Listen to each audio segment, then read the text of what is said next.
بسم اللہ الرحمن الرحیم۔ السلام علیکم۔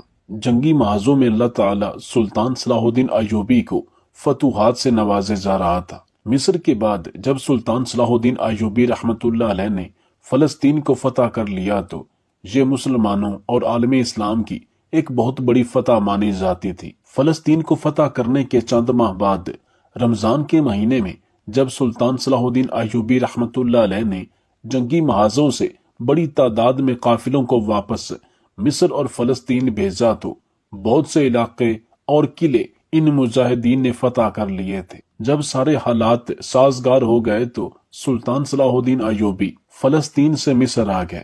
جب بھی سلطان جنگی محاذوں سے فارغ ہوتے تو اپنی رعایا کے لیے کھلی کچہری کا اہتمام کرتے کہ جان سکیں کہ رعایا میں کون سے مسائل اور پریشانیاں ہیں، اور پہلی بنیادوں پر ان پریشانیوں اور مسائل کا حل نکالتے تھے۔ ویسے تو رمضان المبارک کے مہینے میں سیر و افطار ہر گھر کی رونق ہوتی ہے، جبکہ چند لوگ ایسے بھی ہوتے ہیں کہ جو انتہا درجے کے غریب اور چند ایک فقیر ہوتے ہیں۔ کچھ مساکین ہوتے ہیں جو حالات سے تنگ سحری اور افطاری اپنے گھروں میں نہیں کر سکتے۔ بالکل اسی طرح مصر کے اندر بھی سحری کے وقت چند فقیر یا غریب لوگ جو روزہ رکھنے کے لیے اپنے گھر میں سحری کھانے کے قابل نہیں تھے، ان کے پاس اتنی استطاعت نہیں تھی کہ وہ اپنے گھر کا چولہا چلا پاتے، لہٰذا ایسے لوگ دوسرے لوگوں کے گھروں سے کچھ کھانے کو مانگتے، جس سے روزہ رکھتے اور شام کو بھی فقیر، غریب، مساکین اور مجبور روزہ افطار کرنے کے لیے بھی مختلف گھروں سے کھانے پینے کا بندوبست کرتے۔ اسلام کی یہ ایک بڑی خوبصورتی ہے کہ بغیر کسی جان پہچان کے سخاوت کرنا ہر مسلمان اسے بڑی نیکی سمجھتا ہے اور کوشش کرتا ہے کہ ہمارے گھر سے کوئی سائل خالی ہاتھ نہ جائے۔ انہی دنوں رمضان المبارک کے مہینے میں یہاں پر ایک مسافر آیا۔ لوگوں نے اسے کھانا دیا تو یہ مسافر کہنے لگا، آپ کا کھانا حرام ہے۔ پہلے ایک عیسائی نے کھانا دیا تو اس مسافر نے کہا کہ یہ کھانا حرام ہے، میں اسے ہرگز ہاتھ نہیں لگاؤں گا۔ پھر ایک یہودی اس کے لیے کھانا لے کر آیا تو اس نے واضح کہا کہ یہ کھانا بھی حرام ہے۔ پھر ایک مسلمان کھانا لے کر آیا تو اس نے کہا کہ یہ کھانا بھی حرام ہے، میں ہرگز اس کو ہاتھ تک نہیں لگاؤں گا۔ پھر دوسرے گھر سے کھانا آیا تو مسافر نے کہا تیرا کھانا بھی حرام ہے۔ تیسرے گھر سے کھانا آیا تو مسافر نے کہا تیرا کھانا بھی حرام ہے۔ تمام گاؤں والوں نے مل کر امام مسجد کے گھر کا کھانا اس مسافر کے لیے بھجوایا۔ جب امام مسجد کھانا لے کر گیا تو اس مسافر نے کہا کہ یہ کھانا بھی حرام ہے۔ حتیٰ کہ یہ بات سلطان صلاح الدین ایوبی رحمۃ اللہ علیہ تک پہنچی تو آپ اپنے محل سے کھانا بنوا کر اس مسافر کے پاس آئے تو مسافر نے صاف الفاظ میں کہا کہ یہ کھانا بھی حرام ہے۔ یہ سنتے ہی سلطان بڑے حیران ہوئے اور پھر سلطان صلاح الدین ایوبی، امام مسجد اور تمام لوگوں نے حیران ہو کر پوچھا، آپ کو کیسے پتا چلا کہ ہمارا کھانا حرام ہے؟ حالانکہ ہم نے آپ کے لیے عیسائی مذہب سے کھانا منگوایا، پھر یہودی مذہب سے کھانا منگوایا، پھر اسلام یعنی مسلمان لوگ آپ کے لیے کھانا لے کر آئے، حتیٰ کہ اس سلطنت کا سلطان صلاح الدین ایوبی آپ کے لیے کھانا لے کر آئے۔ آپ نے کہا کہ یہ تمام کھانے حرام ہیں، آخر اس کے پیچھے کیا وجہ ہے؟ تو مسافر نے بتایا کہ یہ کھانے اس لیے حرام ہیں کیونکہ سلطان صلاح الدین ایوبی رحمۃ اللہ علیہ نے جب پہلی دفعہ مصر کا اقتدار سنبھالا تو پوری دنیا میں حقیقی معنوں میں اسلام کی روشنی پھیلائی اور پورے عالم میں اسلام کا علم لے کر، اسلام کی وحدانیت لے کر یہ اعلان کیا کہ اسلام امن کا گہوارہ ہے، لیکن ہمارے امن کو ہماری کمزوری نہ سمجھی جائے۔ جو ہاتھ اور جو آنکھ اسلام کو مٹانے یا مسلمانوں پر ظلم ڈھانے کے لیے اٹھے گی، سلطان صلاح الدین ایوبی اس آنکھ، اس ہاتھ کو نیست و نابود کر دے گا۔ سلطان کے یہ الفاظ پہلی دفعہ یہود و نصارہ کے لیے تیر بن کر برسے اور پورے یورپ میں کوہرام مچ گیا۔ عیسائی، یہودی، ہر مکتبہ فکر کے لوگوں کو معلوم ہو گیا کہ واقعی مسلمانوں اور مصر کا اب کوئی وارث آ گیا ہے، کوئی ایسا بادشاہ آ گیا ہے جو واقعی سلطان کے لقب سے نوازا جانا چاہیے اور جس کا واضح ثبوت کچھ ہی سالوں میں سلطان صلاح الدین ایوبی رحمۃ اللہ علیہ نے فلسطین کو فتح کر کے پوری دنیا کو بتا دیا تھا۔ سلطان اکثر موقعوں پر اس بات کا برملا اظہار کرتے تھے کہ مجھے عیسائیوں یا یہودیوں کی دولت، ان کے ہتھیار، ان کے گھوڑوں سے کبھی ہار کی کیفیت محسوس نہیں ہوئی۔ میرے جسم میں دوڑتا ہوا خون مجھے ہر لمحہ یہ احساس دلاتا ہے کہ اللہ تعالیٰ کی نصرت، اللہ تعالیٰ کی مدد جب مسلمانوں کے ساتھ ہوگی تو بے شک مسلمانوں کی تعداد کم ہی کیوں نہ ہو، مسلمانوں کے پاس ہتھیار کم ہی کیوں نہ ہو، مسلمان مالی طور پر کمزور ہی کیوں نہ ہو، لیکن جب تک ان کے پاس جذبہ ایمانی ہوگا اور صرف اللہ کی مدد ہمارے ساتھ ہو تو ہم اس کرۂ ارض کے جس حصے کو چاہیں فتح کر سکتے ہیں۔ اور اللہ نے ہمیں ہمیشہ سرخرو کیا۔ مصر کا تخت سنبھالتے ہی سلطان صلاح الدین ایوبی نے اپنی رعایا کے ہر فرد، وزیر، سپاہی، سپہ سالار، قاضی، ہر چیز کو مخاطب کر کے کہا کہ یہود و نصارہ کی چمک دمک پر نہ جانا، اپنے دین پر ہمیشہ قائم رہنا اور مشکل گھڑی میں صرف اللہ سے مدد مانگنا، اپنے بازوؤں پر بھروسہ کرنا، اللہ تجھے کبھی محتاج نہیں کریں گے۔ ایک دفعہ مصر کے شہر اسکندریہ کے قریب جمناد ایک قبیلہ تھا۔ یہ مشہور زمانہ قبیلہ سلطان صلاح الدین ایوبی نے بادشاہ رینالڈ سے جنگ فتح کرنے کے بعد حاصل کیا تھا۔